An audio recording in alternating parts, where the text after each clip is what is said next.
Thanks for choosing this free Anfield Index podcast. If you'd prefer to listen to this or any of our other shows without adverts, then now's the time to check out Anfield Index Pro. With AI Pro, you can supercharge your entire listening experience.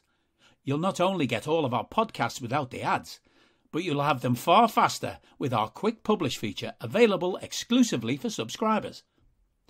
AI Pro also puts you in the heart of our sound studio, with an option to listen to many of our shows live and interact with the podcasters in real time as the shows are recording. Upgrading couldn't be easier. AI Pro is available on all popular podcast platforms, and we have our own apps for Apple and Android. Just head on over to AnfieldIndexPro.com and get started today. Podcasting to you from my field here in beautiful rural Ireland. I'm Trev, Downey, and this is the Anfield Index podcast, episode number 349. 9. I've done it already, Lisa Marie. Which number is it? It is episode 349 of the Anfield Index podcast. Thanks to my computer chum there who answers to the name Lisa Marie. As I was saying, it's episode number 349. There's no way we're editing that out. And I am joined by Lisa Marie Hanahan, and only Lisa Marie Hanahan, for this unusual two-person edition of the Anfield Index podcast. We have an idea for a show, which is basically us talking about our various gripes about football, which, considering we are the two sort of happy, clappy types on the podcast, if not on the network, should be a bit of crack, I would have thought. I don't know how seriously we're going to take it, but it'll be quite interesting to get into that. But before we do anything, there is one Liverpool story we want to cover. I have a little clip to get us started, but let me start in the most appropriate and polite fashion by saying hello to Lisa Marie and asking how you are.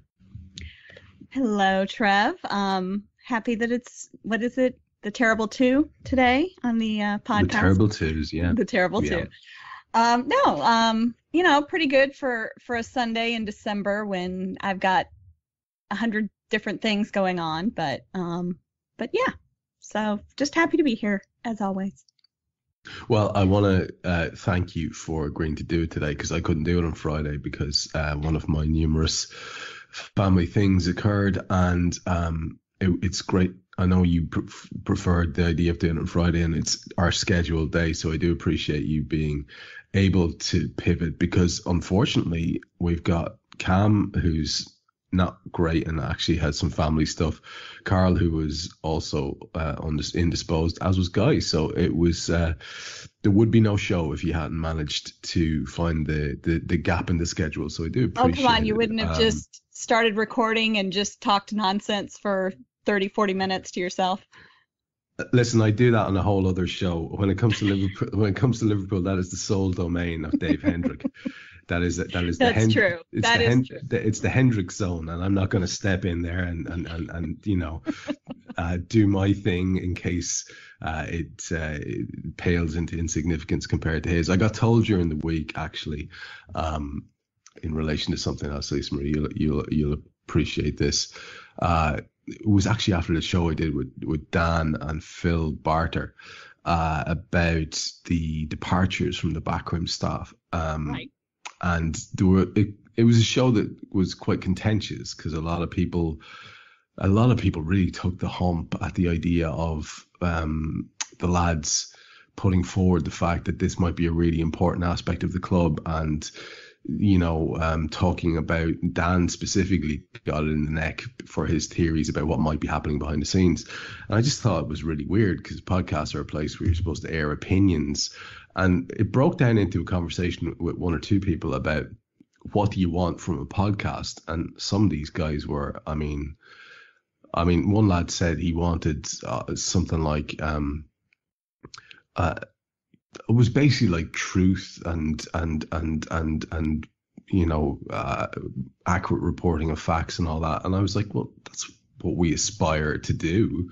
But the truth is our truthful feelings about stuff based on information. We're not like putting ourselves up as the and we never have. This is what I find hilarious about it. People seem to have a sniffy attitude about Anfield Index as people who put themselves forward as the expert of experts. No, we just happen to talk to people who are very highly qualified who offer their opinions, which I would have thought was a good thing. But here's the thing. One man said, good friend of the show, Damo, hopefully you're listening, Damo, that what he likes in a podcast is the Dave Hendrick rants. He also I love a Dave Hendrick rant. Yeah. So I mean, this is I can't start going marching into the Dave zone when it comes to football. It had crossed my mind one week there where I was like pretty much like this week. I was looking like it was just going to be me or no show, and I just thought I just can't do it. So I wanted to talk to you briefly about a Liverpool story that's coming up, but I don't know what sort of a week you've had, Lisa Marie, but mine has been. Like, it's suffice to say, it's been a really sort of pain in the arse week in a pretty bad run of months in terms of just bullshit to be dealing with. And you find yourself in these times, and I just thought this would be nice for the feel of our show today, where we're grumbling, and mostly it's the two of us being, trying to talk Cam and Carl and Guy down off whatever precipice they're on, so I just thought that this might be a good clip, because this is a very, very dark, and not dark, but very, very interesting clip from a movie called There Will Be Blood, and it's it is Daniel Plainview, and he's talking to his so-called long lost returned brother, who ends up being a charlatan. Sorry for the spoiler. And he is talking about how he feels about people in general. Now, it's about 3 minutes, but I think it's worth it. And I found myself watching this today because I went looking for it, because I said, do you know how I feel about people on the back of stuff I've been reading online? I'm having a tough time, and every so often you go to Twitter for a bit of crack. All the best with that, lad. All the best with that. There is no crack to be had except amongst a very, very few. Even when you curate your timeline like I do, you get all this bullshit retweeted onto it. So I was feeling very misanthropic, and I felt like my feelings were quite mirrored by old Dan here. So let's have a listen.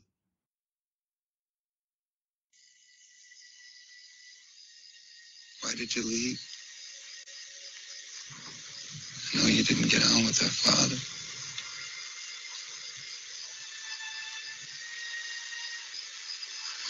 I worked for Geological Survey and went to Kansas. I couldn't stay there. Just couldn't. I don't like to explain myself.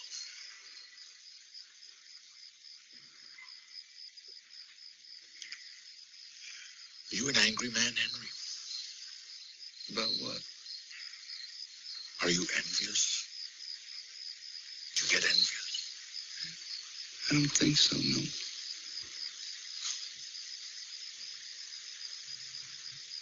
I have a competition in me. I want no one else to succeed.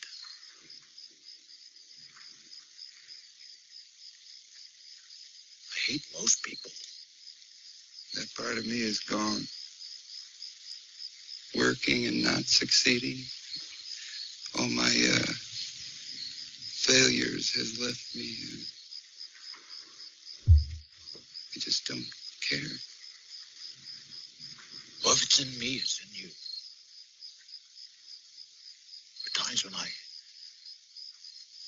look at people and I see nothing worth liking.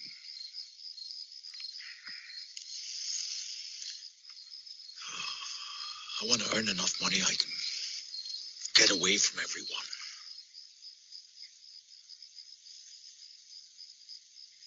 What will you do about your boy?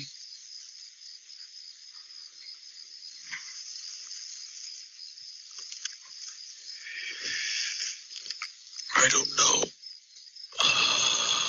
Maybe it'll change. Has your sound come back to you? I don't know. Maybe no one knows that. Doctor might not know that. Where's his mother?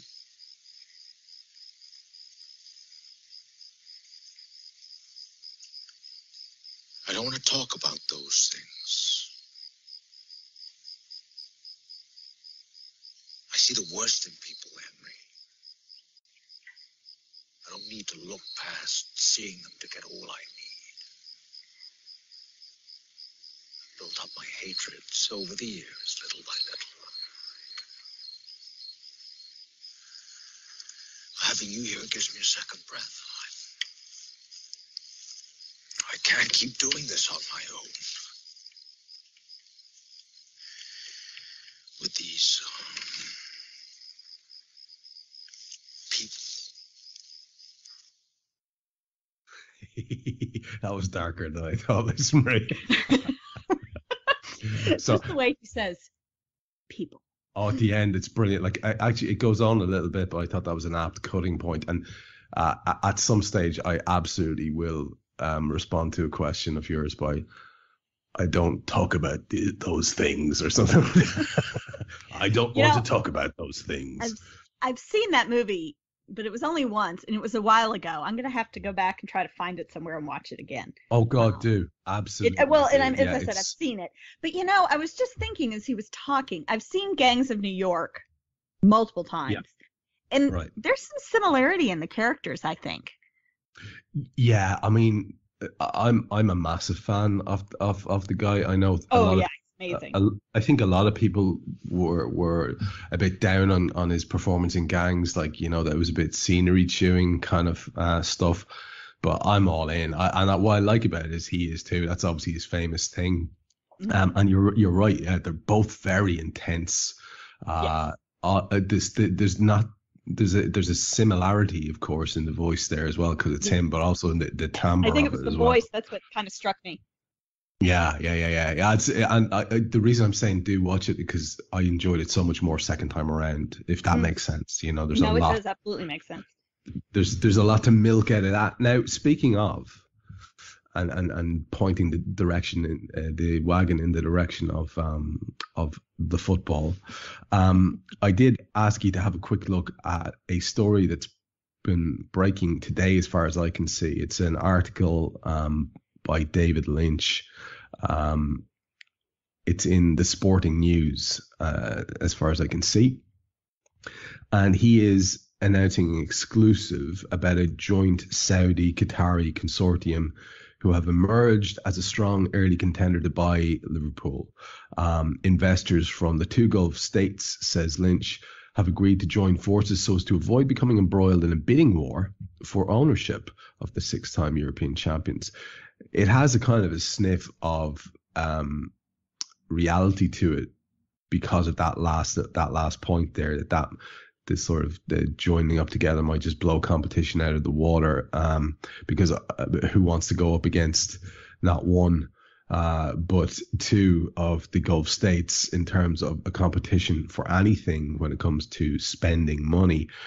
He continues, they are preparing an initial bid in the region of 3.2 billion. And their vast shared wealth puts them in a commanding position as they look to complete an Anfield takeover. Although the two parties involved are described as private investors, strong links to their respective states inevitably exist.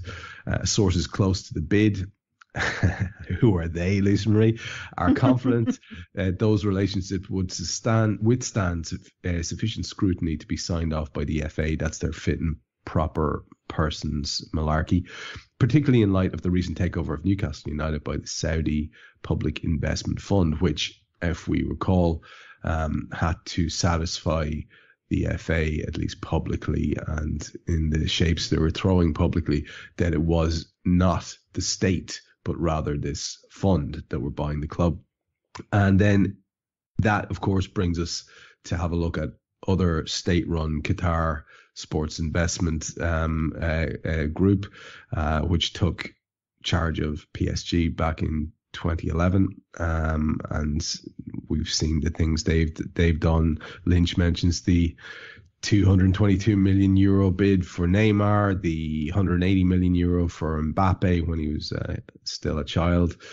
And he mentions the 305 million investment by the Saudi Public Investment Fund, which you just mentioned there, in taking over Newcastle. Now, look, there will be all sorts of hand-wringing, no doubt, Lisa Marie. There will be all sorts of posturing I've seen already about, well, if this happens, then that. We're not going to get into that because we don't know how real this is, but it is a very, very interesting, and it has a whiff of reality to it in terms of the guy who's writing it is someone who has traditionally been well connected. What do you make of this? Just on initial impressions. I'd really rather they didn't, but yeah, I mean, what was it that I initially said? It was something along the lines of, very, yeah. Yes. So eloquent. Yeah, I mean, it just kind of gives you that feeling in the pit of your stomach, doesn't it? It's just like, ooh, I don't know. I mean, this goes along the lines of, I can rant and rave and about it, but in the end of the day I guess, is my voice going to change anything? No. Now, I mean, perhaps if, Liverpool supporters are able to come together in a, organized and... Are you that person who has everything? The coolest merch and those must-have fan threads? Well, over at our Anfield Index shop, we've gone that extra mile when it comes to pimping up your Liverpool collection. From our popular range of bespoke design t-shirts, sweaters, hoodies and hats, to our signature edition mugs, prints and coasters, all provided with fast worldwide shipping. We have something for every red. We also stock official LFC merchandise and are licensed with the Premier League and UEFA to sell official iron-on shirt badges and sleeve patches. As a listener to this podcast, you can get 10% off everything with coupon code AIPRO10. Just head over to AnfieldIndex.shop or find us on Etsy by searching for Anfield Index. Meaningful type way to be like, no, this is not what we want, that potentially, could make a difference in the fact that, this is, as much as we would like all the money in the world, we don't want this money in the world, if that makes sense. So, but I mean, you feel that way. I mean, and not to speak for you, Trev, and I feel that way, but there may be plenty of fans that just want to see us win and they don't care how. So I don't know. I would say it's probably the majority of fans, because when you got to take in the size of the global, fan base. Exactly. Yeah. And also, let's not read too much into people taking stands domestically either, because there will be people who will just absolutely do what you said and say, well, look, if City can do it, Newcastle can do it, why should we be left behind? And that rationalization will be the end of it for them. And that's, like I say, I'm not interested in getting into the depths of why or why not, but like, you're right to point that out, because that will very much be the case. So like, myself and Lisa Marie here are not pontificating one way or the other. We're just saying, it's a very interesting story. It seems to have more than a whiff of substance to it. So I would imagine very much watch this space. We wanted to mention it because we're, I think, the only show going out today, and it has just broken in the last few hours. So that is just to flag it up. We will allow other people to do the more fact-based analysis as those facts emerge, if there are in fact any there. We'll allow other people to do the hand-wringing moral discussions as that time emerges, if it needs to, if this is a thing that will happen. Until it does, I would not waste energy on that kind of discussion myself, because it's all whys and wherefores and what ifs. So we just wanted to flag it up between us. Now, I said the gist of today's show, coming from that, sort of coming from a suggestion by you and my general misanthropic feelings about the world in general. Oh, sure, blame me. Well, what I say is, it was me though. What I say is, you triggered the darker thought in me, because I think it is an interesting thing for us to have a look at a couple of things that perhaps we don't particularly enjoy about the game, because we do spend our time talking about the things that we do. And I have at least two topics I want to chat about myself, because for me, the two things that I would like to have a little bit of a gripe about, the two big topics, are the online fan experience, and the other one is VAR. And I'm not, these are not, so don't stop rolling your eyes. I can see, not you, Lisa Marie. I can see you, listener. I can see you rolling your eyes. I just want to, it's not, we're not going to relitigate whether or not VAR should be in the game. That's not my point. There are aspects of it that I want to talk about. That they are. So they're the two bugbears that I thought I'd bring to the table. Now, you have a particularly interesting one, which may have had some inspiration in a family member's suggestions. And I haven't a clue what your second one is. So what two topics were you going to bring to the table? Okay. So the first one is something that Mr. H has been wanting me to work into the show for a couple of months now. And it is a suggestion of his as how players who, simulate falls or dives or whatever in order to get penalties should be treated when they're called out on their behavior. So that's one. And then the second one is, I was just going to kind of share a story from a game that we went to that was really my first kind of exposure to the Premier League. It was one of the summer games, and just something kind of along the fan experience there. So okay, right. I like this. This is dovetailing nicely. So I'll get the ball rolling, and then we'll go to your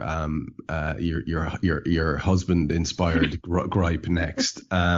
So let's start by addressing the elephant in the room, which is that we wouldn't know each other or be talking to each other or doing this show if it was not for the fantastically positive aspect of being an online fan and the fan media experience. Like I say, a little bit soured lately by some of the things I see people saying, not necessarily about me, that kind of thing I can put in a box, or I can deal with it myself. But when I see generalizations about people who I consider to be really good at what they do, and a channel in general, that rubs me the wrong way, and I get kind of stabby. I want to do something about it. I want to address it, and there's never a platform, and you get dragged down to the level of these people. People, as Dan would say. That's exactly it. Yeah, people. You just there's no way to win there, because when you start arguing with stupid, you become stupid. That's been my experience of. I tried it there 2 weeks ago. I woke up on Saturday morning to some imbecile troll who was sneering at something that I'd said, and he could barely string a sentence together, and I was just sort of playfully saying, "What's your problem, wee man? Like, talk to me properly. Like, who hurt you? What do you need to talk about? Like, let's work through this together." Let's work through this. Yeah, he just kept. He became more and more absolutely sanctimonious and certain in his stupidity as he went. It was remarkable to watch. He was doing things like saying pretty hateful things about me, and when I called him out on some stuff that he had pinned to his Twitter profile, he couldn't manage to synthesize the two things together, and it was a huge waste of my time, Lisa Marie, is my point. There is no way to talk to humans like that. You can't save them from their own stupidity. They're gone. They're lost to us. I've felt that a lot lately. There's a saying around here. And maybe it carries internationally. I don't know, but you can't fix stupid. Yeah, no, that really works. That really works. And you see, I am, by dint, I suppose, of my profession, certainly, and of my personality, I'm the kind of person who does try to see past the initial display of ignorance and try to pull people back into the light. I'm not saying I'm some sort of visionary. I'm just saying, God love you, person X. You are a benighted soul, and I don't like to see you out there. So I have a little bit of patience for that type of thing, and not in a condescending way. Far from it. I'm not saying my opinions are better than others, but I don't ever do online hatred. I don't understand it. I think it's pathetic in ways that I can't understand. I think it's cowardly. In my it is cowardly, yeah. That is my opinion, and people can do with it what they wish. But if it's very easy to sit behind a computer screen or whatever and say something, but would you say, I have honestly adapted, and I've tried to teach my own children the same. Don't put anything online or say anything about anyone online or in an email even or whatever that you wouldn't say to their face. Absolutely.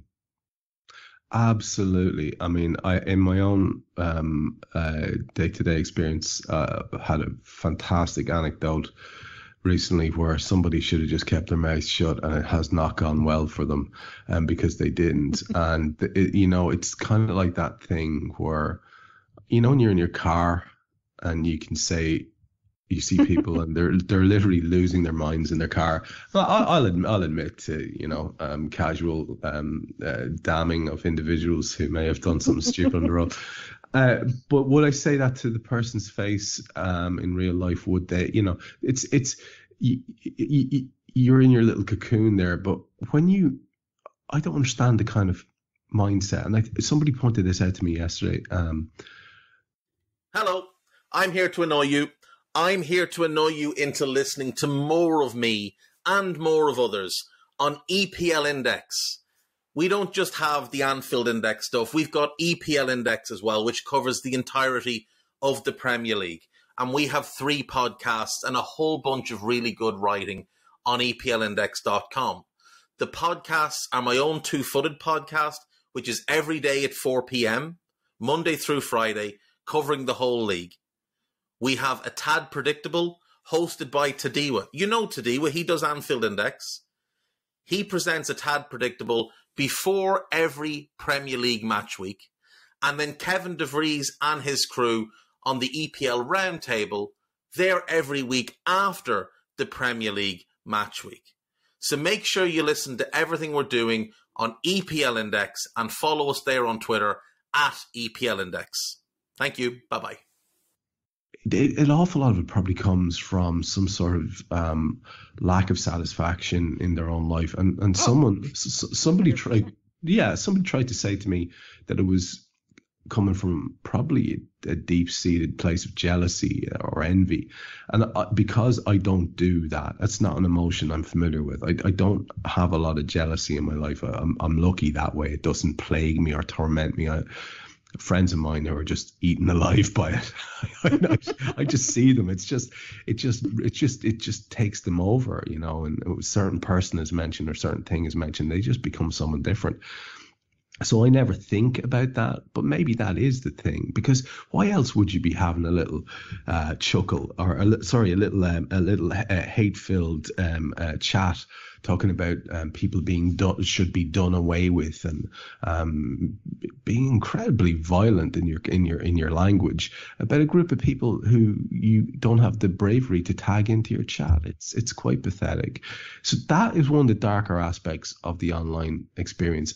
I started off by acknowledging that it's brought me so much joy and so many friends, but including me, including you. Let the record state. I'm just saying, if it weren't for Twitter, would we be here right now having this conversation? This is 100%. So many just genuinely good friends, and people met in real life afterwards, and all that kind of thing. And hopefully, we might actually manage that particular crossover experience too. And it's wonderful. And if you can do it right, if you can manage to do it right, I'm just finding, and maybe it's just me, people are always quite condescending and say, "Well, I don't have any of that. I just be careful who you follow." And I go, Yeah, that's pretty shit advice, because I do follow sound people, but sound people can lose their fucking shit. Maybe about politics, and they might say something that's hugely offensive or ignorant, in my opinion. So I've gotten to the habit, at least Marie, of becoming a professional eye roller. I don't engage people when they say objectively idiotic things, like objectively stupid things. Politically speaking, I just roll my eyes and go, he's a nice chap, or she's a nice girl. It's fine. Just move on. Just don't get annoyed, Trev. Just move on. And if I wish other people would do that, but that's what it comes down to. This is the number. What do you do when you see things? Maybe let's just use me as an example. Maybe I come on, I say something, you go, oh fucking hell, Trev, that's just stupid. What is your impulse? Is your impulse, I've got to type a response to this, or do you eye roll as well? What's your take? I roll and scroll on. I mean, if it were something like, as you said, if it's just a remark or some comment on, a post or whatever, and I'd be like, yeah, I would, I might pause for a minute and then be like, is this worth engaging? No, it really isn't, because it's not. Yeah, I just kind of scroll on, if you will.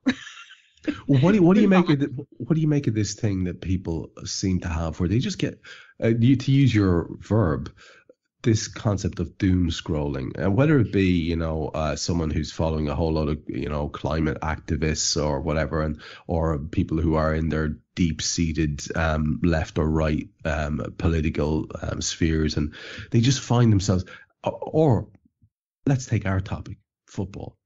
I see people and they're just lost to it. Like they seem to be having the most awful time, just constantly upset. Constantly upset. Now, I'm talking about it as a thing that irks me from time to time, and that I wish I could block out, but I can't fully do it, because, like I say, people will retweet stuff onto your timeline, and people will occasionally who are lovely people, will occasionally have moments of silliness or objectively stupid or offensive things that they'll say. So you can't nerf the system. I'm not being a crybaby here. You got to pull up with some stuff. That's part of the whole deal, and you wouldn't want it any other way. But you do see people, don't you, who just get lost to it. Like they seem to spend their days online crying, as we'd say around here, about something or other. Oh, absolutely. Yeah, and I just sometimes have to wonder, do these people not have a job that they need to be at, say, 8 hours a day, 5 days a week? Yeah. Family that they need to be engaging with or whatever. I know that as a demographic, I myself am a bit of an anomaly in the Twitter sphere. There aren't many, women of my age married with children. Yeah, and I'm speaking very general. Obviously there are others, but it's not typical. So yes.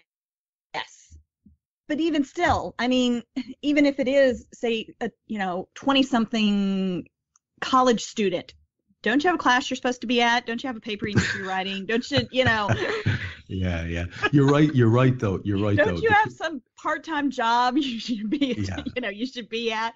To me, it's just not healthy, if you will.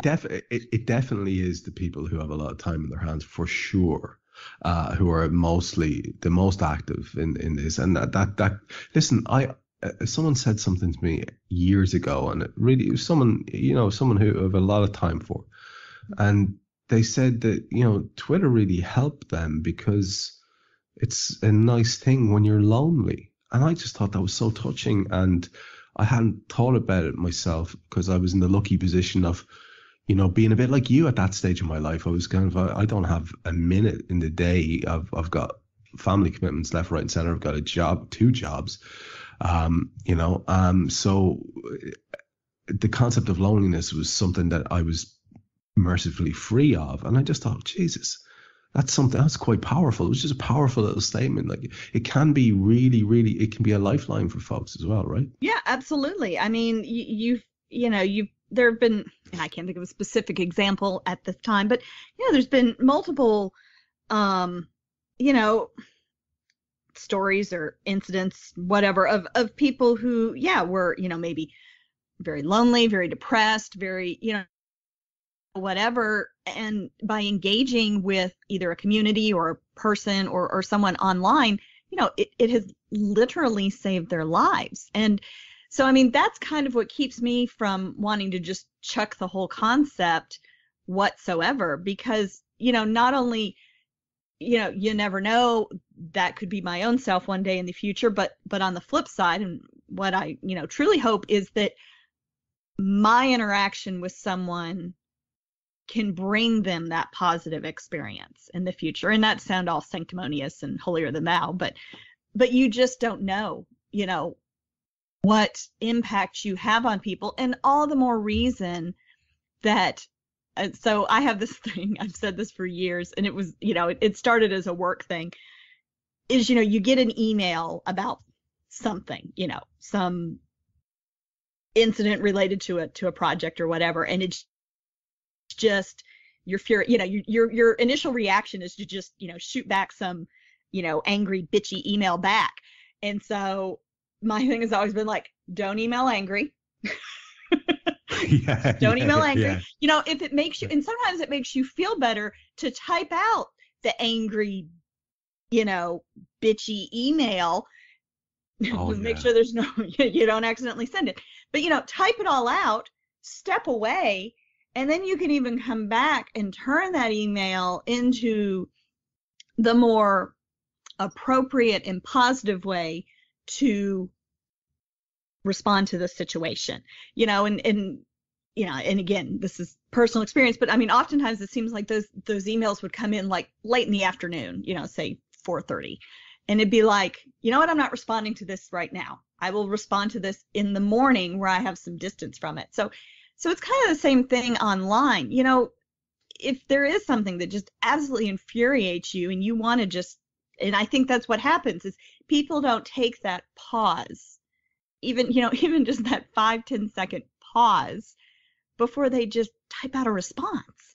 And it's like, just deep breath, take a minute, and, is what you're putting back out into Twitter or whatever, is it something that, again, you would say to someone's face, and is it something that, that you're willing to engage in a back and forth debate on? And if it's not, then just don't do it. But I know I sound very sanctimonious and like such a mother right now, and I will just stop. Listen, I think it's solid advice, and it's really interesting you mentioned that, because my equivalent of your pause, don't email angry is, you should see if anyone was to get a little look into my unsent tweets, they would think I was a rage beast, which on a level that Dave Hendrick could only dream of. I mean, I'm just like, it's full of these like, listen, and another fucking thing, and then I just go, okay, I've done it. Like you say, you typed it out, and you just go, no, I'm not going to send that. I am not going to send that, because that's just that's not going to help anybody. And you know what's interesting? That thing you said, and to bring it back to a kind of wholesome conclusion, you don't know when on a certain day you might, by the dint of the fact that you're lucky enough to have a certain amount of people who are interested in what you say or listen to your show or whatever, you don't know what effect that might have in a positive way. And it's not always easy. God knows, look at my unsent tweets. It's not always easy, but if you can do, I think your advice is dead right. We really should just try to at least take that breath, roll your eyes, and like you said, scroll on. And we will scroll on to the second of our topics, which is your one via Mr. H, which is about player behavior when it comes to feigning or whatever injury. So just tease it out for me, because I'm very interested in this one. Okay, so this is something that he has been saying as we have been watching games for, all right, certainly all of this season. He may have even brought it up initially back, in the spring or whatever at some point last season.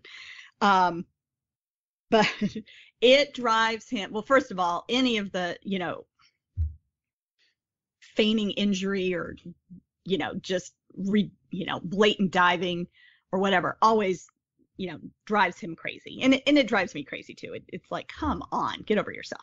But he thinks that there should be a new rule instigated that says, let's say said player grabs their right ankle and falls over, like they've been kicked in that right ankle. And, so maybe there's a VAR check or something. And it turns out, well, no, they weren't kicked in their right ankle, but they were maybe not maliciously, but, someone did hit their left leg or ankle. So they've gone down holding the absolute opposite side of where, yes, they may have received some sort of injury.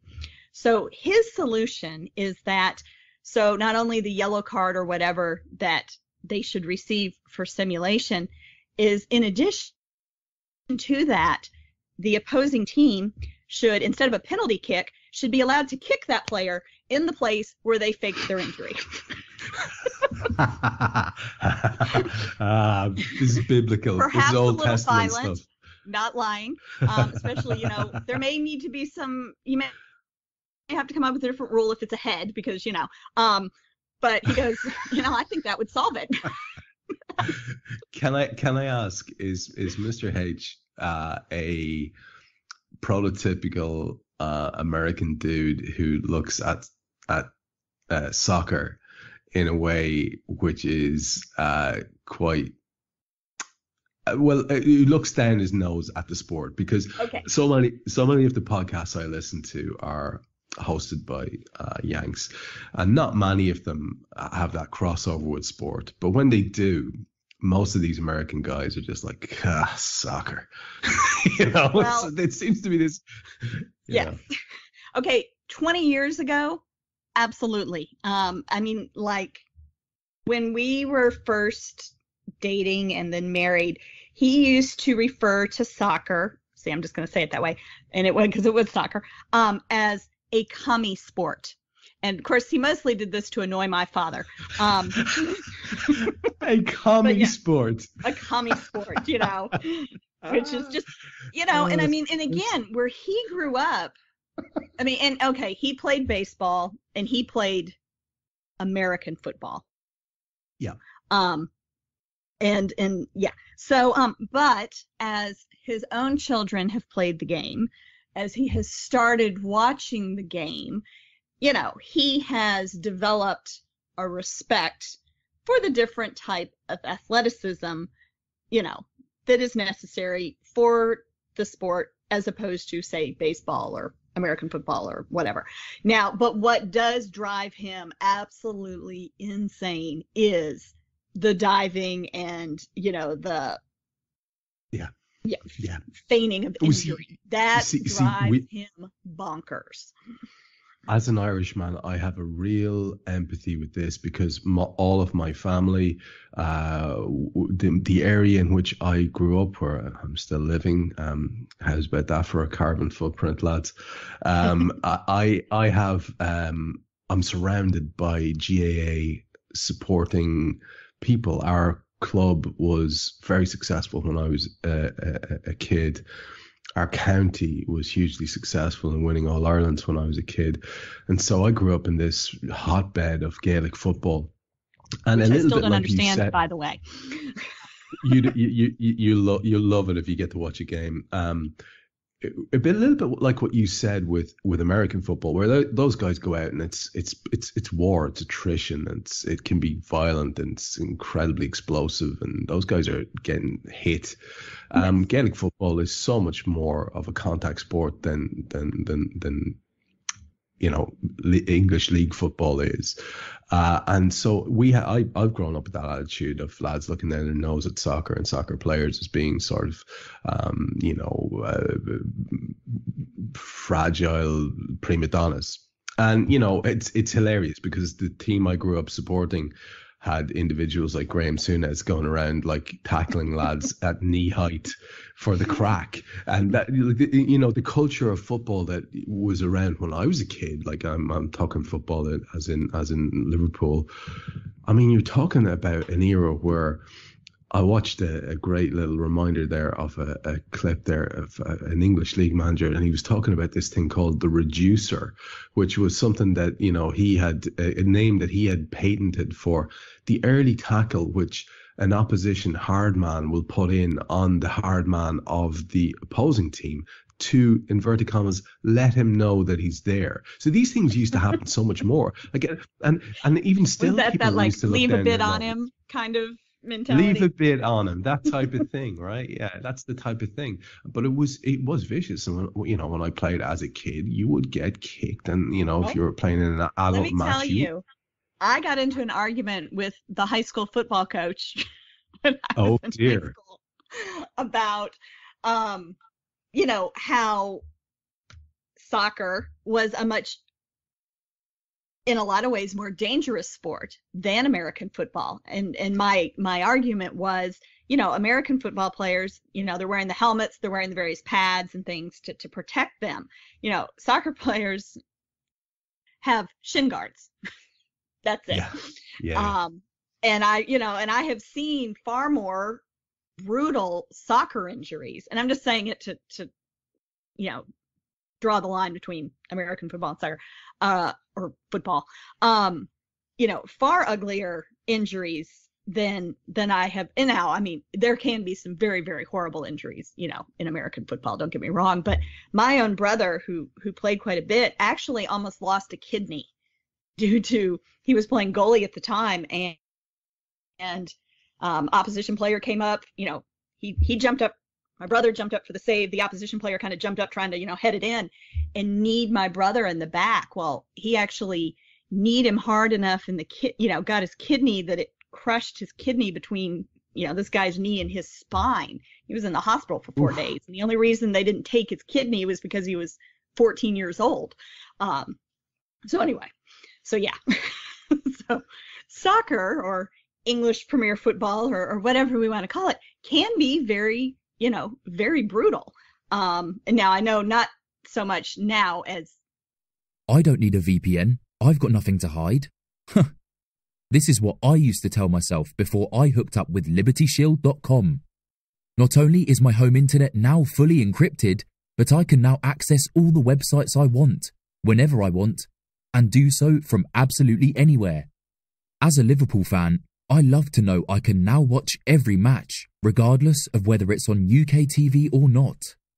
My Liberty Shield VPN makes sure nothing is blocked and guarantees me super fast streaming speed throughout that match.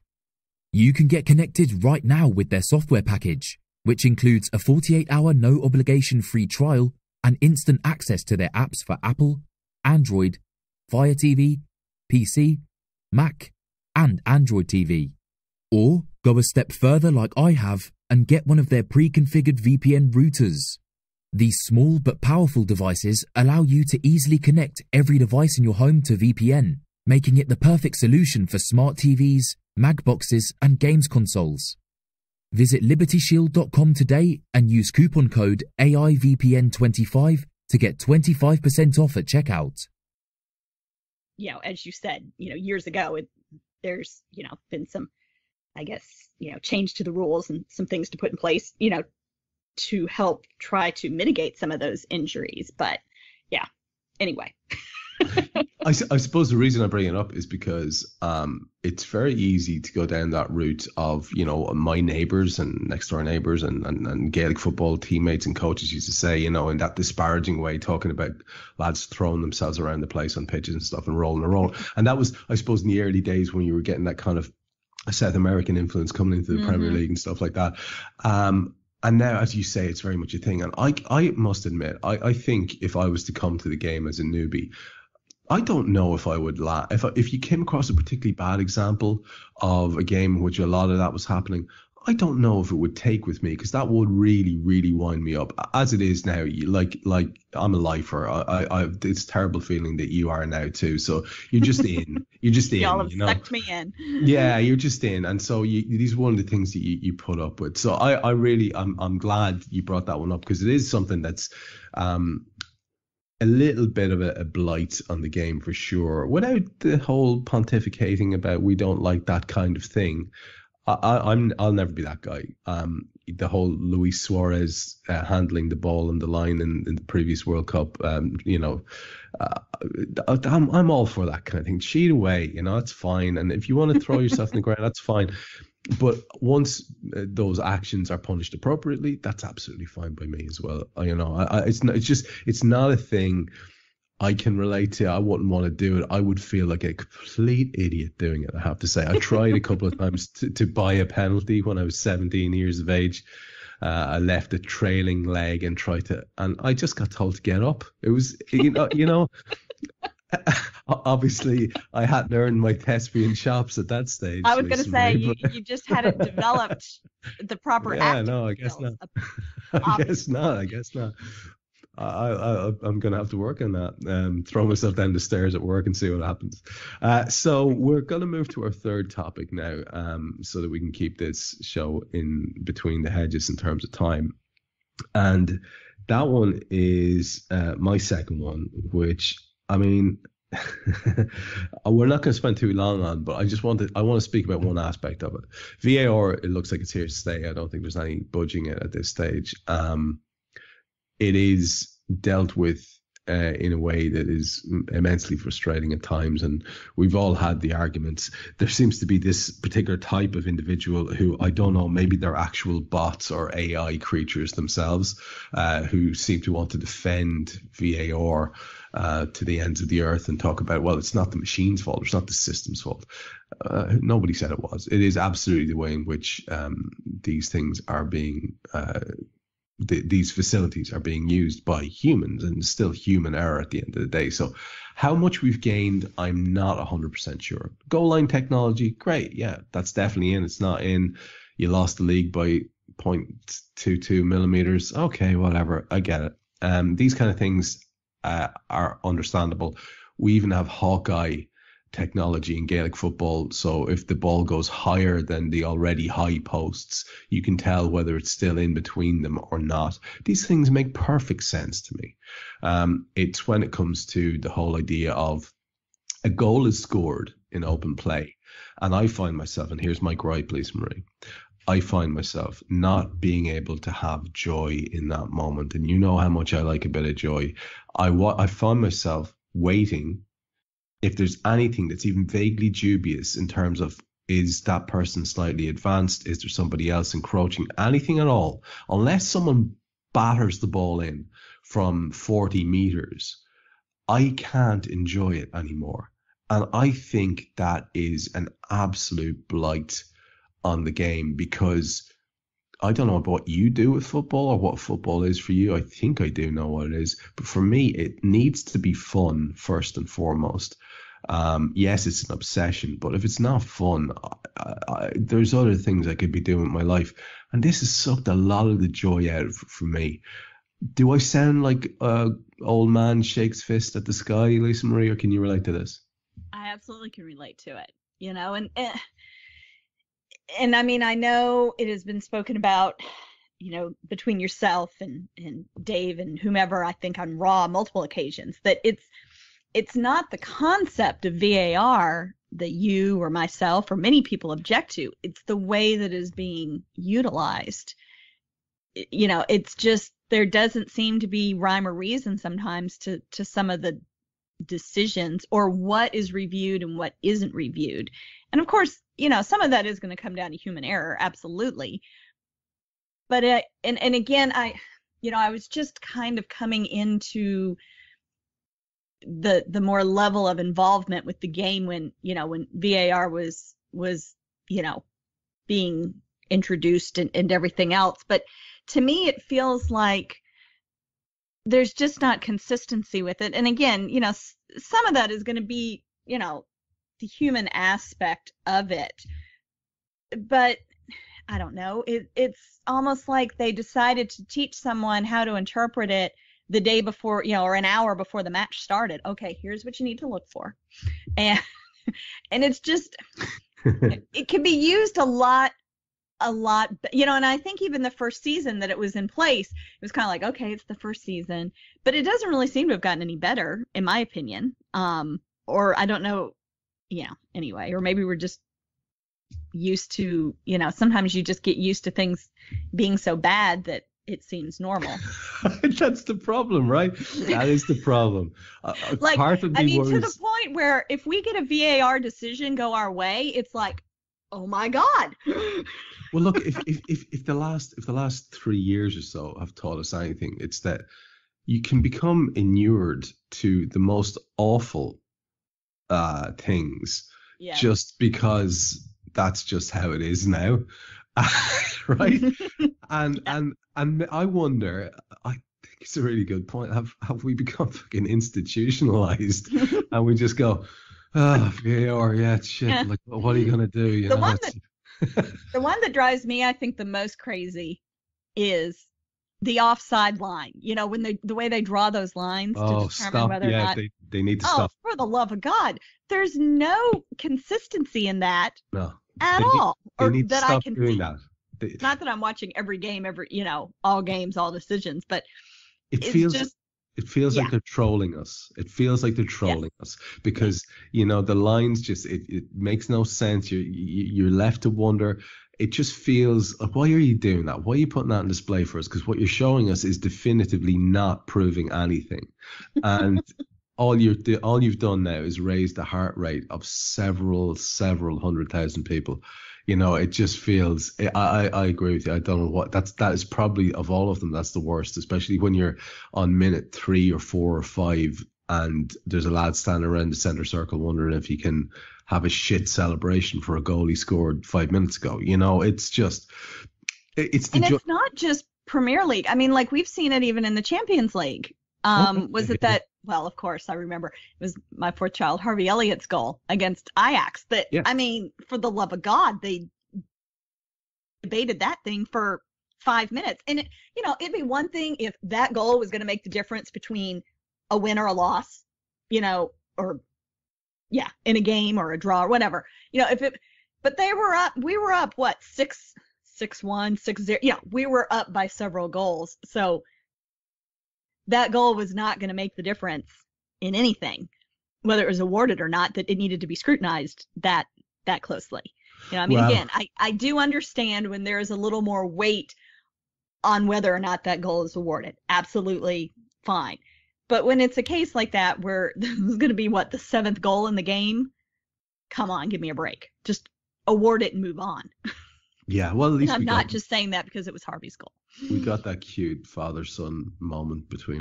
We did get the cute father-son moment between him and Does that mean that outweighs? Does that mean that if you're Harvey's mother and Moses' father, what's going on here? Why haven't you told us about this? You missed the podcast with Nina where Southampton, where I called the Harvey off and Milner on, the father-son substitution.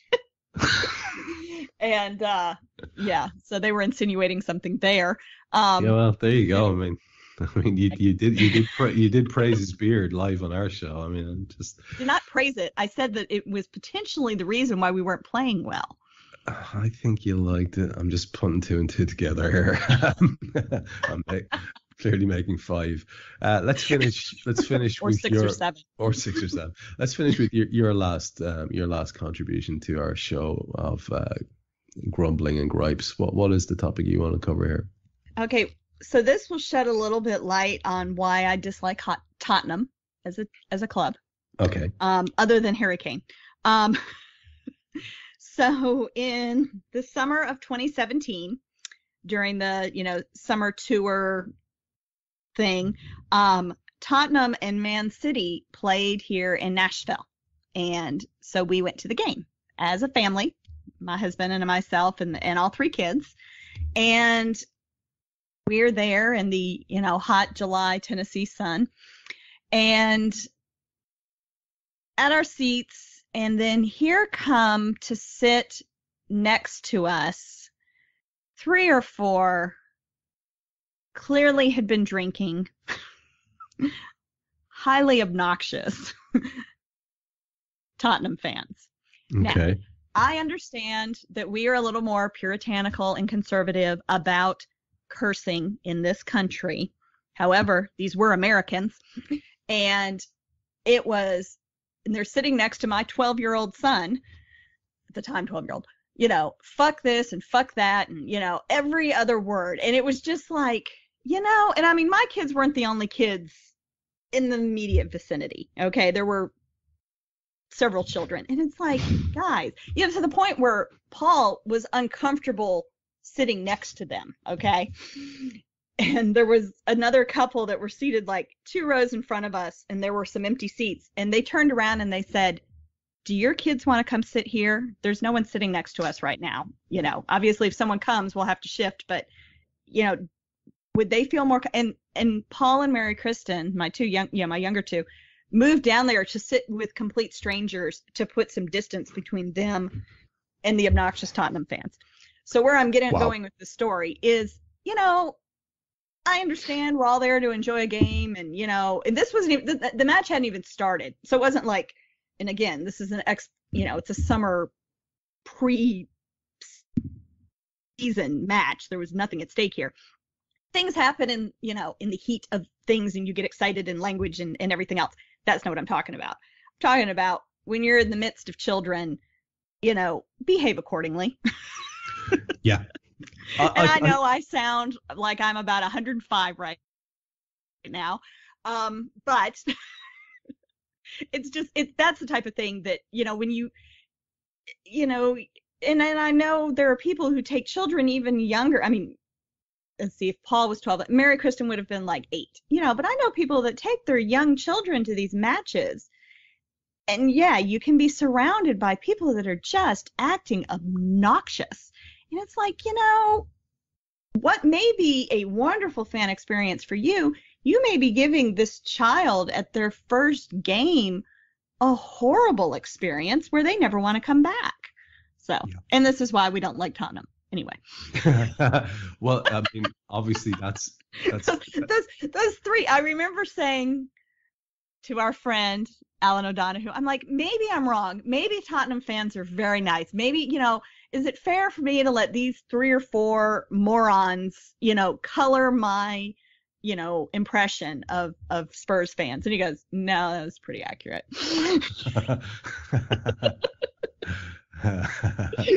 The famously tolerant O'Donoghue there. Yeah. It's quite interesting though. Listen to you speak there about that. It's something I've experienced a little bit of myself in terms of maybe taking kids over to matches and stuff like that.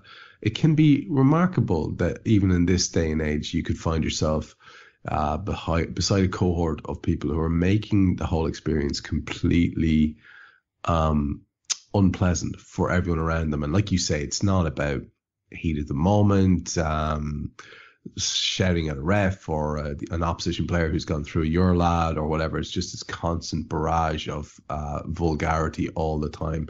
And I find myself sometimes saying, look, I don't like people policing how you should behave as a supporter on the ground. If you pay for the ticket, I think you should be allowed to do whatever you want to do. And I don't like that kind of shaming, honestly. I will say the ground was fucking quiet today, and I don't like that. I wish it was louder. You run the risk of, it's all these out of towners and all that kind of bullshit conversation. So I never say it anymore. But quiet Anfield is just something I can't abide. But those people have a right to be quiet if they want. It's just a personal preference. But when you have people who are just like beyond the pale, and everybody knows exactly what you're talking about there, because everybody's experienced it, it just really makes the whole experience unpleasant for everybody else around them. And drunkenness is no excuse. And you would like to think that might be something that is erasable from the game, but honestly, I don't think it is. I think you're always going to have those pockets, and I agree with you. It's a perfect one for our list here, because I think most of these things they're all things that we got to put up with. They're eye-rolling things we got to put up with, and yeah, we're not going to be able to change anyone. Of course, all the listeners to the show are beautifully behaved members of the intelligentsia who would never deign to shout obscenities in the vicinity of children. But you'd like to think that maybe just by saying these things out loud, Lisa Marie, maybe we're contributing to something. We're affecting something. Someone might pause and think. Someone might pause and think. Oh, who knows? Well, look, I have to say, I'm just very aware of your time, and we've gone over the hour, and I'm by quite a while, because we started late. So I want to let you get back to your Sunday, and I want to wrap it up here. But I have to say, really enjoyed the conversation.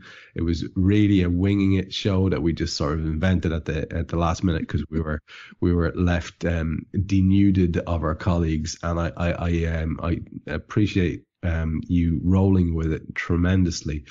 So thanks again for that. And is there anything you want to sign off with before we wrap up? No, just don't shout obscenities around children, and oh, you're doubling down here. I see. Just kidding. No. Although, wait a minute, I did have a little quote, and you might appreciate this one. Okay. Trevor, here you go. However vast the darkness, we must supply our own light. And you'll appreciate who said this. Stanley Kubrick. Big Stan. Mm-hmm. I'm going to visit him on his moon base and talk to him about how he faked the moon landings next week. That's just for you, Kopak. That is just for you, Kopak. I hope you're listening, my friend. I'm delighted you finished with a bit of Kubrick. That's fantastic. I appreciate that. Yeah, classing up the joint as ever. That was Lisa Marie Hannan. I've been Trev Downey. This is the Anfield Index podcast, and we'll be back for episode 350, right? Next time, am I right? That's kind 350. I mean, there should be like fireworks and champagne. Absolutely. Considering for 300, I couldn't get any of the originals to be bothered their arse to even join in as contributors. I don't think 350 is going to cut much mustard, but we will attempt to bring you another decent show, and we'll hopefully have some of our fallen comrades back in the loop at that stage. Until then, mind yourself, take care, keep an eye on all things World Cup if that's your bag. Hope you're enjoying it, and if not, we'll be here to talk to you about something Reds related at least on the next one. We hope you enjoyed listening to this Anfield Index show. Please be sure to subscribe to our channel so future podcasts find their way to your device automatically. There's nothing quite like fan engagement, and we'd love to know what you think of anything discussed on this show. The best way to get in touch is over on our free Discord community, where both podcasters and listeners debate the hottest LFC topics 24/7. Sign up free now at AnfieldIndex.com/Discord. You won't regret it. You can also follow us on Twitter at Anfield Index, and find us on Facebook by searching for Anfield Index. Oh, and before you go, we'd love it if you could leave us a 5-star review on your favourite podcast app. It only takes a couple of seconds, and it means the world to the people who create these free shows.